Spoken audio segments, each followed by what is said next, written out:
Žil jeden sedlák blízko řeky Tweed.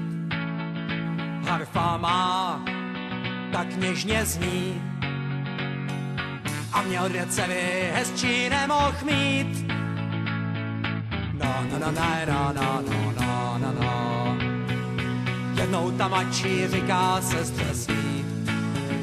Harfa má, tak něžně zní. Pomoz mě řece vyprat šaty mi. Hej! No. Ta mladší vyšla jako krásnej květ. Harfa má, tak něžně zní. A za ní starší ve svým srdci jet. Hej! No. U břehu řeky starší skončila. Harfa má, tak něžně zní. A do proudu svou sestrou schodila. Hej! No. Mladší svý bílý ruce vstyčila. Harfa má, tak něžně zní. Ať sestro pomoz, prosím, křičela. Hej! No.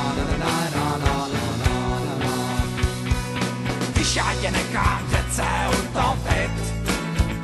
Harfa má, tak něžně zní. Tvůj mlej se mnou svatbu bude mít.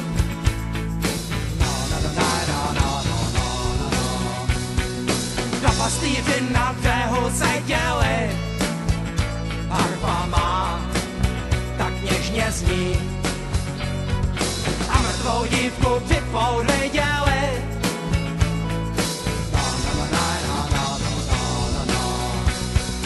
Pak bílou kostí z těla vyndali. Harfa má, tak něžně zní.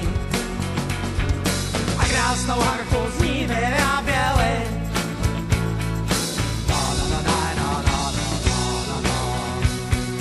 Ze zlatých vlasů snopce vázali. Harfa má, tak něžně zní. A zlatý struny harfě přidali. Hej! No. Na svatbu sestry přišli harfu rád. Harfa má, tak něžně zní. A harfa začala smutnou píseň. A zítra se těšte na další díl TV Ponětice.